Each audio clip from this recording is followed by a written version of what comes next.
112 ने बोला कि आप कहाँ पे हैं? हम बोले कि सर मैं थाना की तरफ जा रहा हूँ। तो उन्होंने बोला कि आप एक काम कीजिए, उनको लेके आप हॉस्पिटल पहले पहुँचिए, ट्रीटमेंट करवाइए। पूरा दवाई ववाई चला है। उसके बाद हमने सारे नावेदन अपने मीनापुर थाना में दे रखा है। आज 5 दिन हो गया, इसका कोई सुनवाई नहीं है। मैं तो भाई गरीब आदमी हूँ। हम दिखाएंगे सच का आईना। ABN Bihar news. गर्भवती महिला से की गई छेड़छाड़, पति इंसाफ की लगा रहा गुहार। आप देख रहे हैं ABN बिहार न्यूज।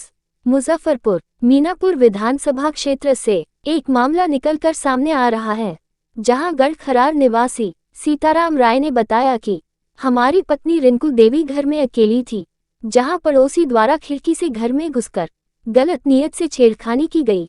वहीं उन्होंने ये भी बताया कि मेरी पत्नी के शोर मचाने पर आवाज सुनकर घर से मेरा छोटा भाई बाहर निकला, जिस पर पड़ोसी के कुछ लोगों ने हमला कर दिया। वहीं मेरी पत्नी भी बुरी तरह से जख्मी हो गई। 112 पर कॉल किया और प्रशासन को पहुंचे में देरी हुई तो हम अपनी पत्नी को मीनापुर PHC ले गए, जहां इलाज के बाद मेरी पत्नी को मेडिकल रेफर कर दिया।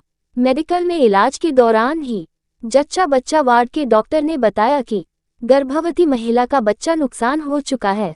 उसके बाद ही सीताराम राय ने थाना को आवेदन दिया और अब तक इस पर कोई कार्रवाई नहीं हुई। वहीं पीड़ित सीताराम राय इंसाफ की गुहार लगा रहे हैं। क्या कुछ मामला है, आप खुद सुने। जी बताइए, क्या कुछ मामला हुआ है? मामला हुआ है कि हमारे खिड़की के द्वारा हमारे घर वाली के साथ बहुत गलत व्यवहार करने की कोशिश किया, यानी कि रेप करने की कोशिश किया। उसके बाद हमारे वाइफ ने अपनी जान बचाने के लिए बहुत चिल्लाया। उसके बाद हमारा भाई अंदर से घर में से निकला और उसके बाद जब निकला तो बाहर हमारे वाइफ को खींच के ले गया था। रामप्रीत राय था, उसके बाद उनका भतीजा था मनीष राय। उसके बाद और लोग, उनका 5 आदमी था। उन्होंने खूब दोनों को खूब ढंग से पिटाई उटाई किया। उसके बाद में हमने 112 पे फ़ोन कर दिया था। जब तक हम आए उसके बाद भाई मेरा वहाँ से निकल गया हुआ था। उसके बाद 112 आया, जब तक हमने अपने वाइफ को ले जाके और थाना की तरफ लेने के जा रहे थे। उसके बाद हम 112 ने बोला कि आप कहाँ पे हैं? हम बोले कि सर मैं थाना की तरफ जा रहा हूँ। तो उन्होंने बोला कि आप एक काम कीजिए, उनको लेके आप हॉस्पिटल पहले पहुँचिए, ट्रीटमेंट करवाइए। फिर उसके बाद हमने क्या किया कि हॉस्पिटल गए, मीनापुर हॉस्पिटल में जाकर उनको ट्रीटमेंट करवाया। उसके बाद बोला दवाई ववाई दिया कि आप ले जाओ। फिर उसके बाद उन्होंने रेफ़र कर दिया। तो हमने जाके मेडिकल में उनको वो करवाया, इलाज करवाया इमरजेंसी में। हमने कहा कि सर ऐसे ऐसे बात है कि इनको ना प्रेग्नेंट है, 2 महीना कुछ दिन था ना, 3 महीने के आसपास के था। तो उन्होंने बोला कि ठीक है, मैं आपको दर्द उर्द की दवाई दे देता हूँ, पर प्रेग्नेंट वाला बात है, इसलिए महिला में उन्होंने ट्रांसफ़र कर दिया जहाँ पे बच्चा उच्चा होता है। उसके बाद वहाँ पे इलाज उनका चला। उसके बाद उन्होंने ट्रांसफ़र कर दिया इमरजेंसी में। फिर मैं इमरजेंसी में आया। इमरजेंसी में कल पूरा दवाई ववाई चला है। उसके बाद हमने सारे नावेदन अपने मीनापुर थाना में दे रखा है। आज 5 दिन हो गया, इसका कोई सुनवाई नहीं है। मैं तो भाई गरीब आदमी हूँ। मेरे सिर्फ 6.5 दूर में घर है और मैं ऑटो चलाता हूँ। ऑटो हमने किस्त पर ले रखा है, उसी से मेरा दाल रोटी चलता है।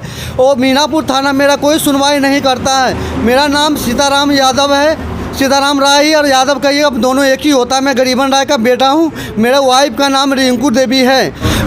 मेरा गढ़खरार पड़ता है, थाना मीनापुर पड़ता है, पोस्ट मोस्ताफागंज का रहने वाला हूँ। मेरा नाम सीताराम राय है। इससे पहले भी कोई घटना हो चुकी थी? इससे पहले भी मेरा 20 तारीख के 9वें महीना में भी घटना हुआ था। इसको मैं अपना वहाँ पे मीनापुर थाना में दिया था, बाकी उसका भी कोई सुनवाई नहीं हुआ। थाना ने अपना कुछ कहाँ आवेदन दिए हैं? मैं अभी भी मीनापुर थाना में ही दिया हूँ। अभी भी कोई सुनवाई नहीं हो। पिछली बार भी सुनवाई नहीं हो उन लोगों ने। हैं कारण है कि वो लोग बहुत, मैं तो चाह रहा हूँ कि इस केस को आगे बढ़ाएंगे। हमारे बीबी को नए इंसाफ मिलना चाहिए। मैं इस सरकार से और मैं अपने मीडिया को बहुत ज़्यादा वो करना चाहता हूँ कि हमारे को इंसाफ दिलाने की कोशिश करें। मैं बहुत गरीब आदमी हूँ। मैं एक ऑटो चला के खाता हूँ, कमाता हूँ। मेरे पास और कोई रास्ता नहीं है। आप लोग प्लीज़ सब मिल के मुझे हेल्प कीजिए।